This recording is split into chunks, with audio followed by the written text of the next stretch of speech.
immediately makes me wonder, what are her parents not telling us? Like, again, they make her to sound like she's this perfect angel, and yet there's these signs of possibly larger and other things going on that we're not being told about. So do we want to put a pin in this and finish the murder probably theory, and then we'll talk about other stuff? Yeah, let's do this real quick. So there were no pills of the... Yeah, there were no pills in her stomach in the autopsy. They looked at the contents of her stomach, obviously, and they didn't see any pills in there.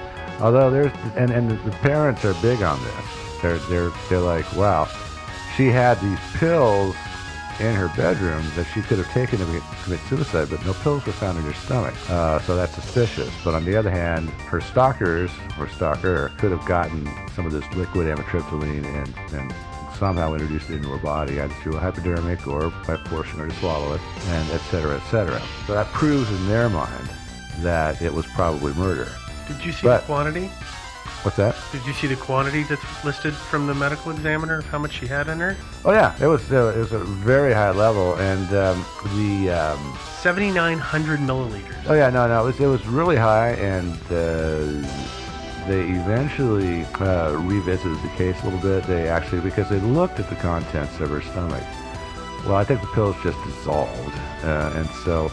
I would agree. But they actually had the contents of her stomach in storage, and so they got it back out, sent it to a lab, looked at it, and what they found in there was basically the equivalent of about 18 tablets, 25 milligrams each, of amitriptyline. In her stomach? In her stomach, yeah. Just not in pill form.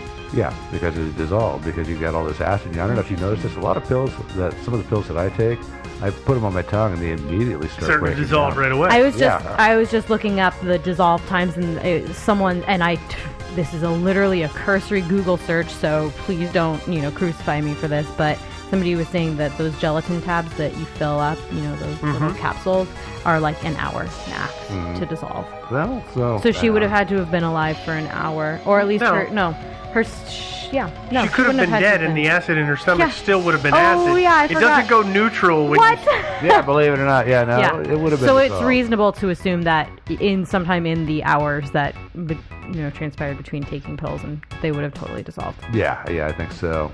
That's the end of the murder theory. It's not we a don't very really strong one. think that one, yeah. Yeah, and there was a dog in the house. We talked about the puppy. Mm-hmm. Yeah, super cute. Yeah, super cute puppy. The dog would have barked, don't you think? Yeah, to a major struggle. Yeah, a major struggle and a rape. And Steve and Tony seem to not be sleeping well as is. Lights were waking them up. I can only imagine what a struggle would. You would think, huh?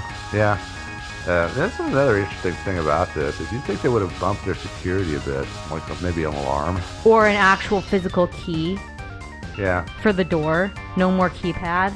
Yeah, I'm leaving that alone. Stack of a pile of empty beer cans by all the doors. Yeah. Every night. Honey, I can't go to bed. I haven't armed the security system. Look. Yeah. Okay, so next theory, we've kind of been talking around, right? Yeah, suicide. Did I mention that amitriptyline is used to treat, I think I did, depression and anxiety? Yeah. Her parents did report that she had been a little down before her death, and she'd lost interest in some of her usual activities. She was playing the piano, she was into dancing and stuff. She was taking classes to be a yoga instructor. Yeah. Yeah, I mean, she was doing a whole bunch of arts courses. Mm-hmm. Of course, I said she preferred not to take the amitriptyline, but she did have it handy, and it certainly would be a handy way to kill yourself if you chose to. Again, I talked about the contents of her stomach, which is the equivalent of about 18 25 milligram pills of amitriptyline, which, if she had a bottle that had a dosage of 30 minus 18 equals 12. Which is how many there were. Exactly. Although that would mean that she didn't ever take any of them before this one night. Well, yeah. So she wouldn't have known if she didn't like to take it. Yeah, no. Well, it had been refilled before. I mean, it's like, so she might have, but it may well be that it was like 90 pills. I mean, I don't know how many pills were in that thing. I have no idea. So I'm not saying the 18 minus 30 really actually proves anything. Joe's just made up math to prove a point that he doesn't know works. Yeah. Math is overrated. The maths don't work. I think actually that is maths. Is just making up things to prove a point and then coming back later and saying, statistics. Oh, no, you're right. Yeah. I mean, I think it's not unreasonable to say that she killed herself, intentionally or otherwise, that it was suicide. Yeah, I mean, I can't believe it's accidental overdose. Because, I was gonna say is that I'm sorry, but if I grab a handful of pills and wash them down, I'm probably pretty sure that there's going to be negative consequences to that. You can bet, yeah. You nobody takes them by accident. Mm-hmm. I mean, I knew kids who took aspirin, a boatload of aspirin, because they thought it was going to have a negative effect on them. People know lots of pills equals bad thing. Yeah, that's one of the first things when I was a little kid growing up, my mother told me is that, hey, you can't be swallowing all this stuff. If you want to take one, take one, but don't take a bunch of them because it will kill you. Yuck on things. Yeah. And when I was a kid, by the way, they didn't have childproof caps. They just relied on your parents smacking you across the head. Yeah. I mean, I agree, especially if it's 18 pills.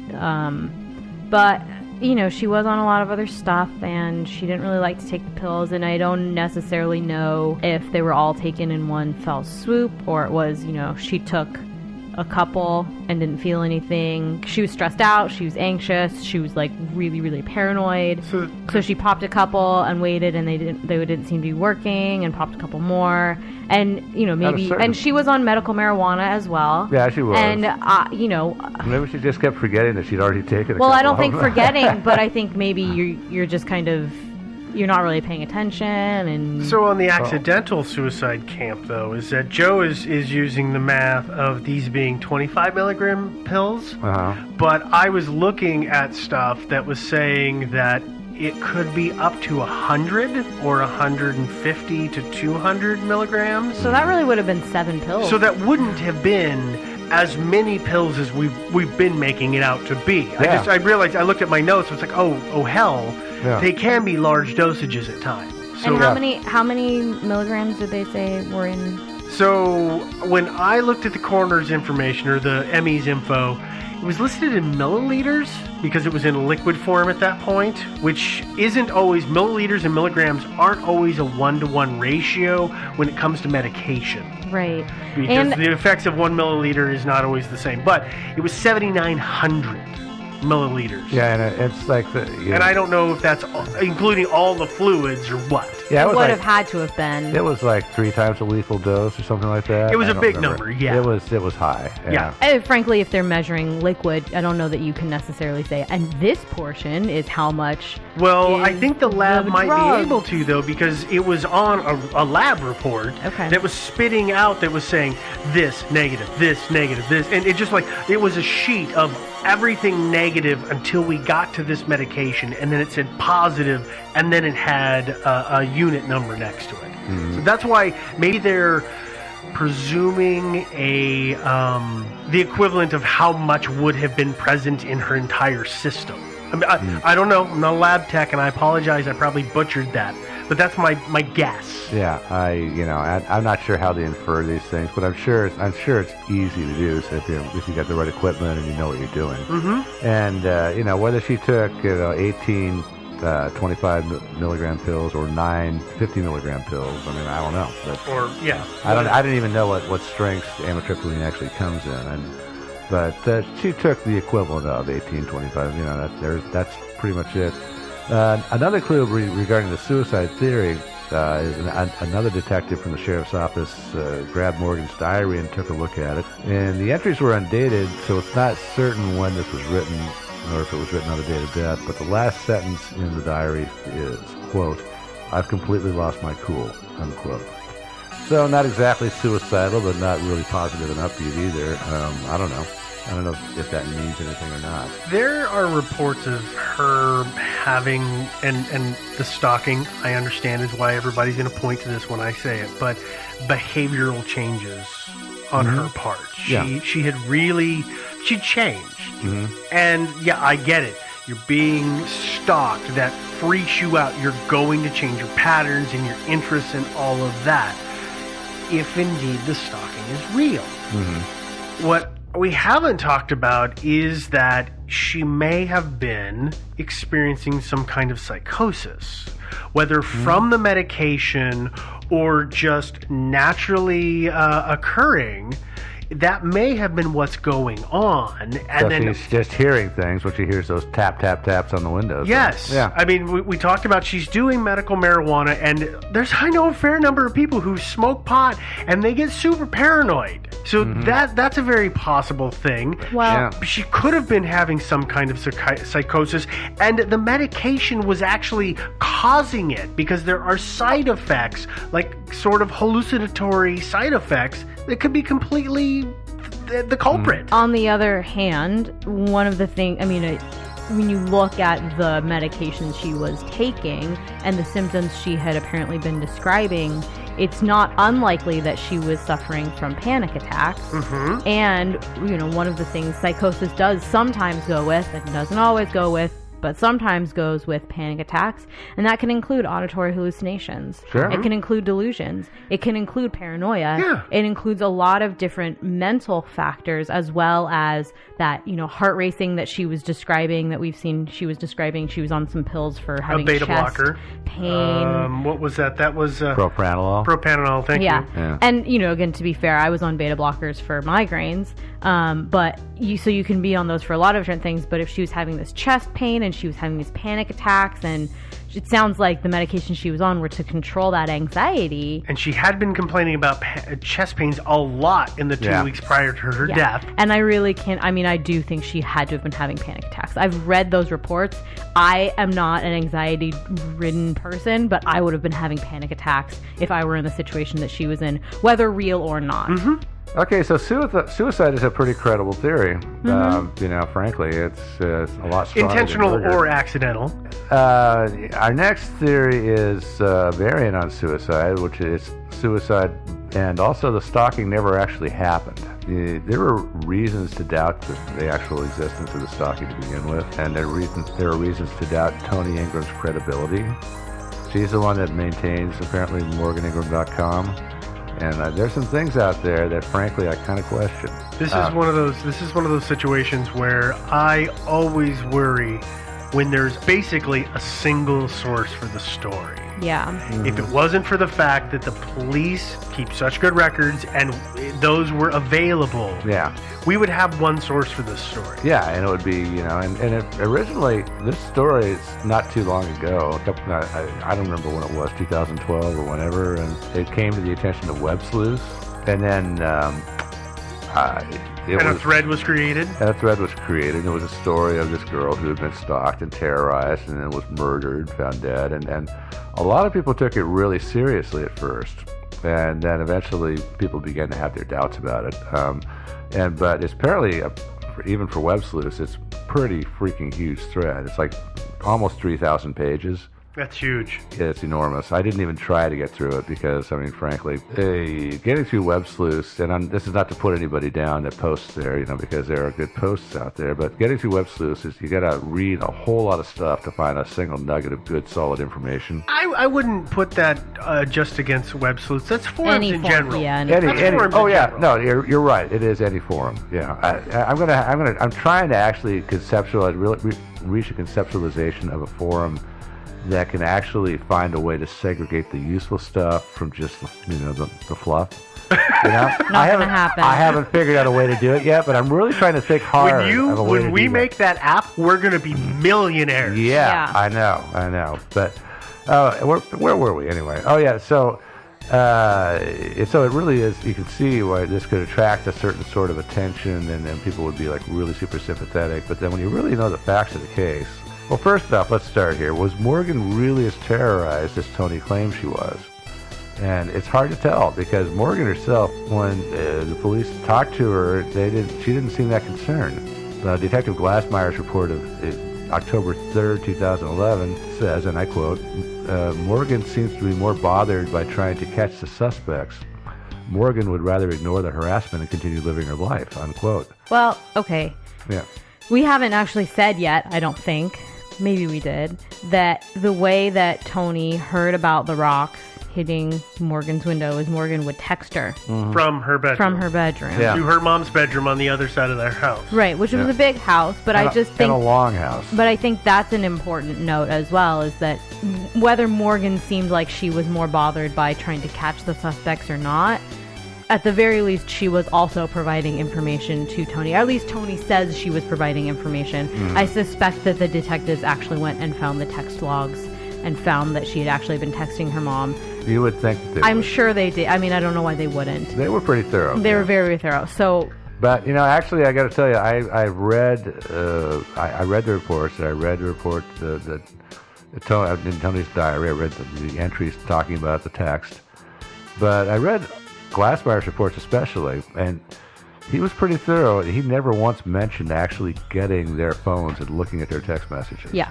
And I would think so that it's if he had done possible that he didn't. But I do want to mention that as bothered as Morgan may have seemed about the investigation, she was reporting, at least reportedly reporting, that stuff was going on. Mm-hmm. Right? It would have been pretty easy for her to just say, "Mom, no, it stopped. No, it stopped." If she'd been serious about just wanting to deal with the harassment for the rest of her life, she would have just said, no, it stopped. It's fine. Everything's fine. And people don't do that, but she could have. But I want to take us down a slight side road for a second, which is something we haven't talked about, which is the rocks. Mm-hmm. Rocks are being thrown at her. Fist-sized rocks. Not fist-sized rocks, but pebbles. And actually, eventually, at one point, they decided somebody must have been using an airsoft rifle. Yeah. And so they did look for this. But where is the pile of rocks under her window? Well, I'm assuming... That's what I want to know. Because in the gutters. Yeah. In the gutter, what? Yeah, why not in the gutter? Yeah, it bounces off and it sort of loops around and rolls winds up down in the gutter. Yeah. The thing is, it's snowing out because it was winter in Colorado and there is snow and it is frozen. And if somebody is throwing rocks, okay, yeah, it could have been a piece of ice, I get it.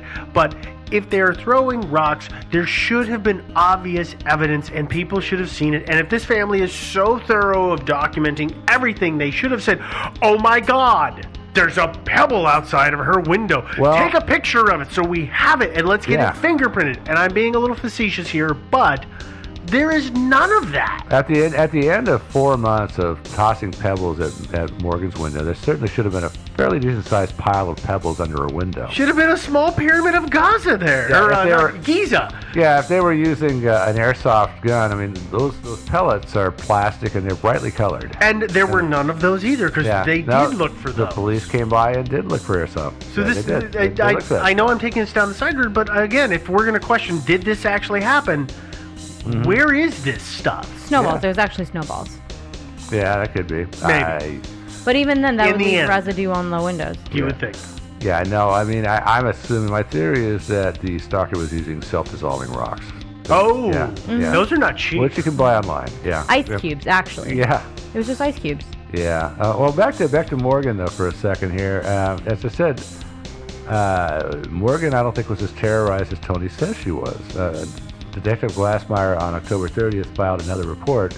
He summarized some conversations that he had with Tony Ingram. And here is a quote of what he says Tony said. Quote, I know Morgan is very emotionally distraught and not thinking clearly. She cries when I talk about it and wants to pretend it just isn't happening, unquote. So it could be that Morgan was in denial, or it could be that Morgan thought her mom was just crazy and she wanted her to shut up about the stalking. I mean, I don't really know. We kind of talked about this a little bit too. It's also possible in my mind that like Morgan was trying to cover her tracks for sneaking out. Yeah, maybe. Maybe Morgan made some of this stuff up, and then maybe it just got out of hand. It got out of hand. It was some kind of attention-seeking behavior in the beginning then, oh my God, you put in cameras and the cops are here. And this has got to end. Mom, stop. And Mom is going insane. She's stalking Keenan now, and she literally was. I mean, if anybody was a stalker, it was the parents, and not Keenan. Well, I mean, I think it is possible. She's sneaking out when the weather's nicer out her window and trying to cover her tracks by, her mom says, "Oh, Morgan, did you hear that something was going on with your window last night?" And she said, "Oh yeah, someone was throwing a rock at it. It's fine." And then her mom goes, "What? Someone's throwing a rock at your window?" No, she snuck out once, and it just escalates to this kind of fever pitch of terror. Maybe, yeah. But I guess I don't really think that's true. But there's all kinds of things that are possible. Oh, anyway, back to the credibility of Tony and her claims. There is Jared, the grandson. which is, remember, he ran and checked Keenan's shoes. Under the guise of, hey, do you want me to mow your lawn or something like that is what he did? Yeah. And so he identifies the footprint as being from Annette Nee's shoe. Well, maybe. And then he follows the first car that drives by to see what shoes the driver is wearing. Okay, so maybe he plans on